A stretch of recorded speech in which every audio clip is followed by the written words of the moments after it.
The Morning Majority on 630. WMAL.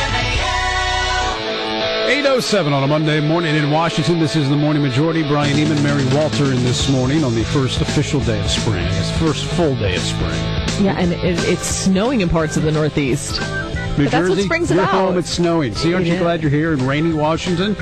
Yes, as a matter of fact, because if I had to pick snow and being cold, right. yeah, I'll take the rain. When you were a kid when it was the equinox, did you ever do the egg trick where you try to make it stand up? And they said that was only 2 days the whole year where you could actually do that. I apparently had a very deprived childhood because we never did that as kids. No, I don't It know did. why. We used to do it. My grandfather used to do it with us, and it would work when you did it on the day of spring. But I'm not convinced that you can't do it on other days. Well, we should try. We should. We'll have to wait a couple of weeks though, because maybe you're still kind of close to where we can still do it. Oh, it may have like a residual effect. I have no idea. I don't know. Does the supermoon affect it? It's possible. Tucker Carlson from the Daily Caller joins us now. Tucker, you ever do that trick with the egg on the equinox? No, I never have. See, I guess I'm the only guy that's ever Tucker done it. is deprived as I in the childhood department. It did work on spring. I just don't know if it worked on other days. Hey, when you look at what's going on in Libya, we've been talking about this morning, scratching our heads, and I'm confused about exactly what the effort here is or what the mission is. When you have Mike Mullen on the weekend essentially saying, yes, when the mission is over, when the military mission is over, it's still possible that Gaddafi could be in control and that we're not going to kill him. I mean, is it worth it if that's the case? Well, it's not. I mean, it's not clear if that's the point or not. I mean, it's not. The very first thing, obviously, you owe the American public when you commit their sons to battle is a clear plan or objective, it seems to me, and that's missing in this case. Doesn't mean there isn't one. I mean, doubtless, the Pentagon has an idea of how this is going to go and how it should go, but the president and the political leaders owe, I think, the public a clear explanation of it. That has not been articulated. Yeah, there was no discussion. To me, there's a ton of risk here. Yeah. There was no discussion with the public before this happened. We didn't even really know. All of a sudden, boom, we're flying over Libya. There was no discussion. There was no discussion before Congress. Is that unusual for a president to do that? There was just no discussion with Congress at all. Well, the White House is saying actually there was, and that Republican leaders in the House, including the Speaker, John Boehner, were briefed on this. The Republican leaders are saying something different, but it doesn't matter. I mean, the public was kind of left out of the loop on this one without question. A lot of Obama supporters, and in fact even some Republicans, have fallen back on the line, well, we have a moral obligation to support people who seek freedom and self-determination around the world.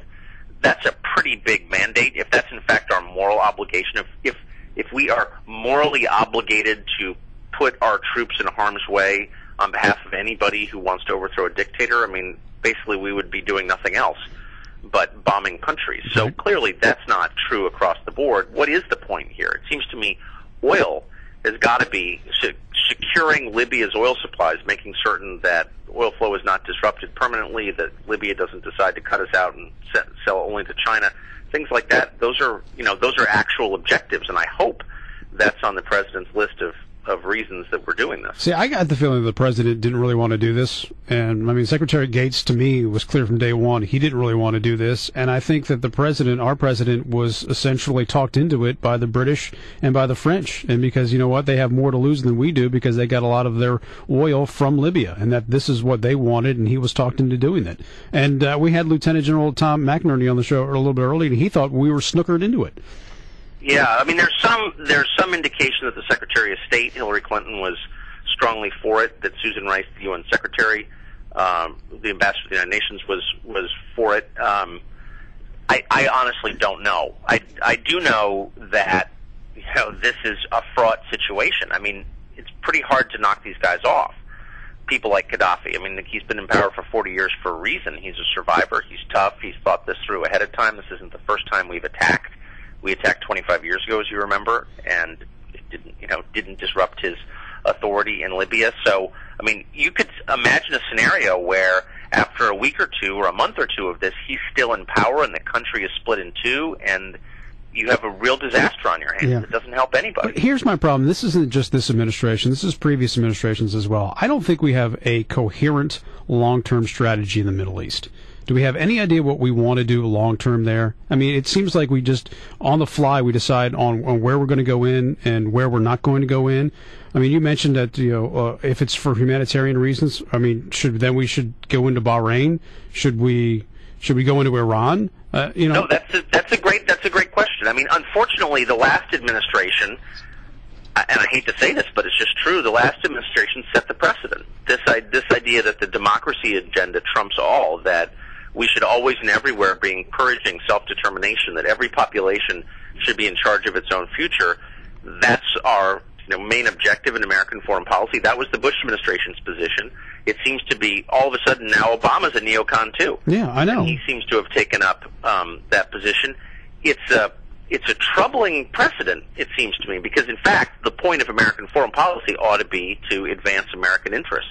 And in this case, our main interest in the region is energy, is oil. And you can say, oh, no blood for oil, and that's not a big deal. Well, try living without it. Or try, $10 a gallon gas would actually crush our economy.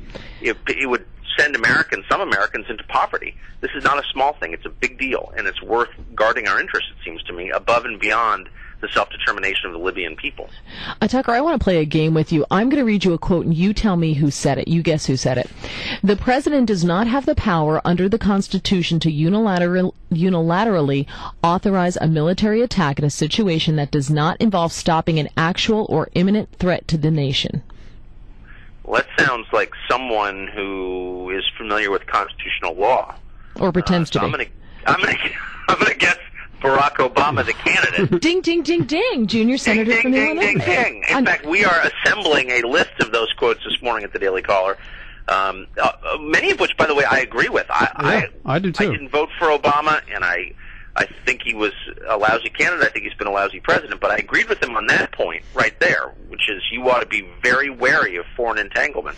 And he articulated that position quite well, I thought, during the campaign, and all of a sudden it's like a different person. Now, I know it's different being president from being a candidate, right? But still, you'd like to think that his behavior is governed by some kind of consistent principle, and I don't see what that is. To me, if there's not an imminent threat on this country, that I want Congress to vote on that was my big problem with the Iraq War, and I know that there was at least a vote on Congress, not necessarily for declaring war, but at least there was somewhat of a vote.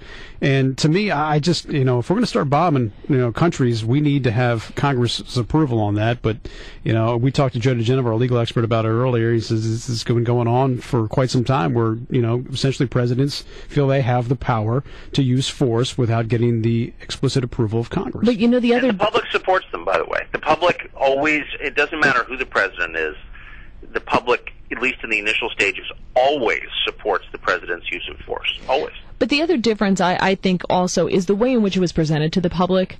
George Bush sat down and said, my fellow Americans, and he sat there and laid it out for us. And Obama went to Rio and basically called it in. And to me, that's a huge difference in the message to the American people about the seriousness. To me, it doesn't seem like this was a very serious decision to him. It's not like something he made that he put a lot of thought into. It just doesn't come through as the gravity of the situation doesn't come through to me in this. Well, you got to wonder if any prior president has ever commenced military action while abroad on vacation. Mm-hmm. Probably not. I mean, if it's serious now, I mean, there are Americans whose lives are at risk as we speak in Libya, and the president ought to be giving that his full attention, it seems to me, and he ought to be on American soil. But they will argue that he wasn't on vacation. It was a working trip to Brazil to that he just tagged the family along with. Right. Prepare for the Olympics. Right, to make sure that he gets an invite in 2016. Tucker, always good to talk to you. Thanks for coming on the show. I appreciate it. I appreciate it. Thanks, guys. Tucker Carlson, editor-in-chief of Daily